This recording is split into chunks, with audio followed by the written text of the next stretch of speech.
Hello, my darlings, and welcome to a new episode of After Dark Fairy Tales. I have a new tale for you guys, and the title of this one is called Monster in My Basement. Now, this creepy tale was written by a very talented author named Jeff Johnston. If that author's name sounds familiar, Jeff Johnston is the one who wrote The Rockbridge Werewolf, and I narrated that one. That was the one that got a lot of views. And so Jeff Johnston shared this story, and I'm very honored he wants me to narrate this one to you guys. I thought this one was very creepy, and I'm going to give all the credit for Jeff and let me narrate his stories. And I hope you guys enjoy this one because I thought it was pretty good. Though, to all my new subscribers, I'd like to say welcome to After Dark Fairy Tales. Thank you for joining the After Dark family, and I'm glad you guys are enjoying the content and the stories, and I hope I'm bringing them to life through my narration.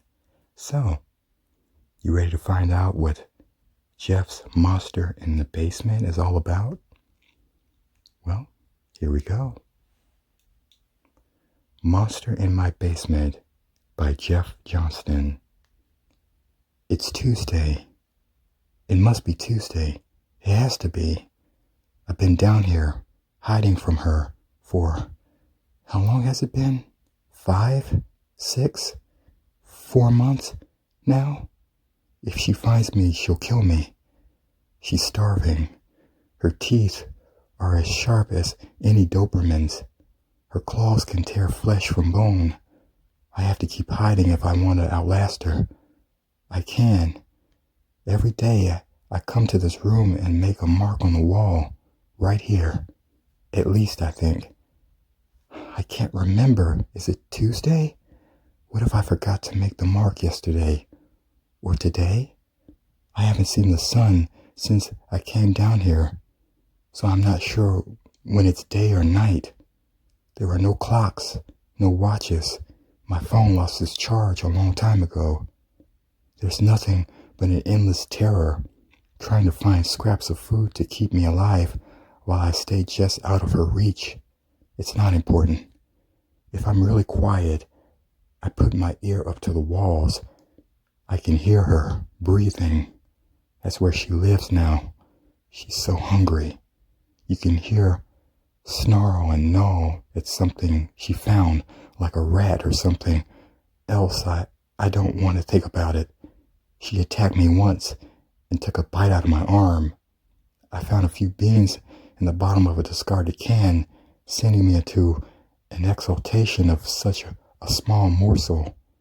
While I was distracted, her cleaver-like teeth tore into the muscle. God, there was blood everywhere.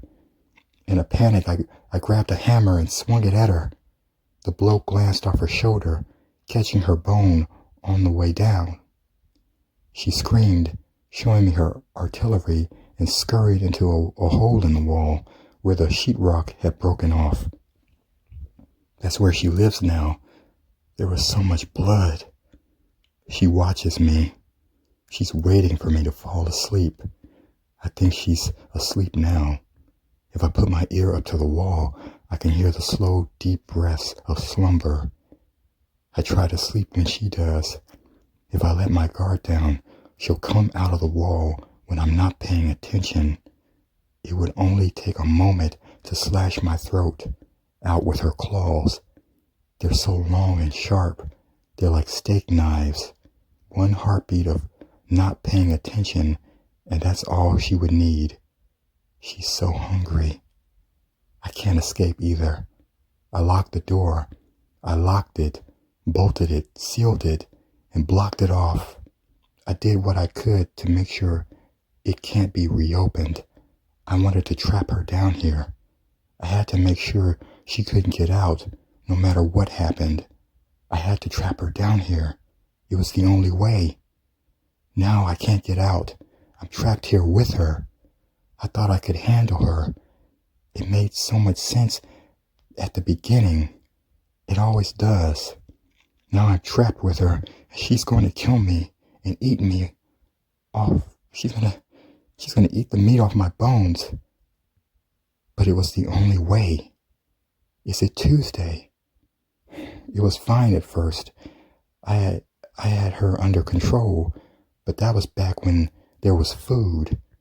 It couldn't last forever, but I thought there would be enough to last long enough. I really did. It's not like I've had to do this before. No one has. After the food ran out, she got more aggressive over the span of days as she slowly starved. Eventually, she couldn't take it anymore. That's when I lost control, and when something changed inside her. I'd never seen such ferocity. Now my life is in danger.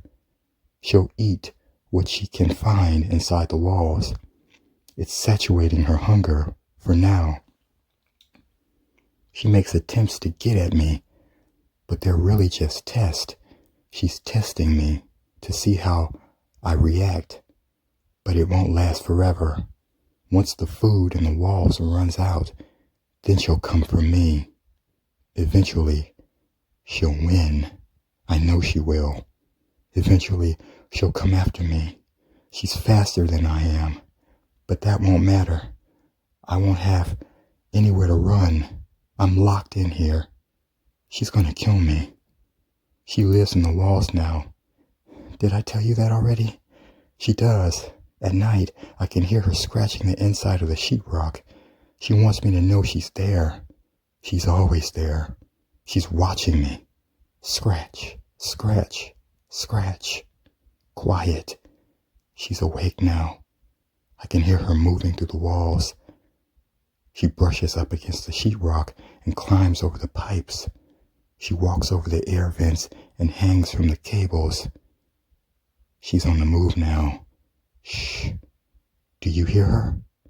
If I don't breathe and stay perfectly still, maybe she won't know where I am. Maybe she won't notice me. If I stay quiet, maybe I'll live another day. Wait. I see her. Just past the corner. Just a little of her. Oh, she's walking out into the open and scraping her huge, murderous claws along the cement floor. They're so loud. Oh my God, she looks hungry. She's sniffing the ground, looking for my scent.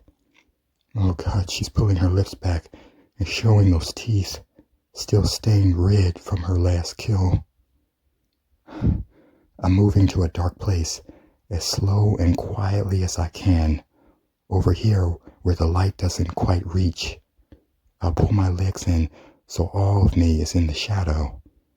Look at her rear her head in the air and sniff. Oh, she's looking for me, smelling the air for a hint of my scent. Maybe if I hide over here, she won't find me. Maybe she'll go back into the walls.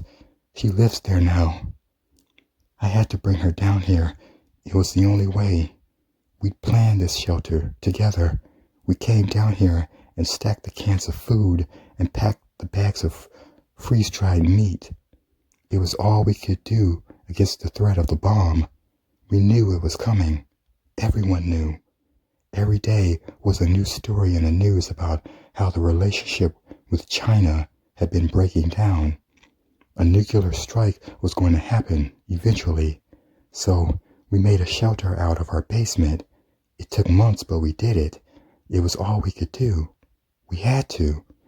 We would have died otherwise. I don't want to think about what happened to the people who stayed above ground. But now, I'm trapped down here with her. We've run out of food and there's nowhere to run. I set the lock so that it can't be reopened for another month. No one can get in or out. I'll be dead by then. She'll find me. Oh God, she's coming this way. There's drool hanging from the corner of her mouth as she snarls. She doesn't look like my daughter anymore. She doesn't look like my daughter, my sweet little girl. She's not my daughter and hasn't been for a long time. She's a monster now. The hunger has taken over. She's coming for me. So, you guys like that one? Yeah, it looks like his daughter. Oh, Looked like his little baby and turned into a cannibal. I think Daddy is screwed. Did you guys like that one? I hope so. I enjoyed it. I want to give all credit to Jeff Johnston for letting me narrate this tale. And please check out Jeff's other work too. I put the link in the description box so you can check out his other stories. And check out the Rockbridge Werewolf where I narrated. If you go through my list, I put the link to the video too so it can make it easier for you to find. But that's one story I narrated from Jeff and it was really good. This one was great too. So you guys let me know what you thought about in the comments and check out his other story too, the Rockbridge Werewolf. And I hope you like Monster in My Basement. And I hope you enjoyed my narration. And so I'll be back next time with another After Dark fairy tale for you guys. And I'm glad you guys are enjoying the stories. I hope I'm taking your mind off of the stress of life. And like I said, this is entertainment, a form of escapism. And I hope you guys are enjoying it. So I'll be back next time, like I said before, with another tale for you. And until then, good night, my darlings.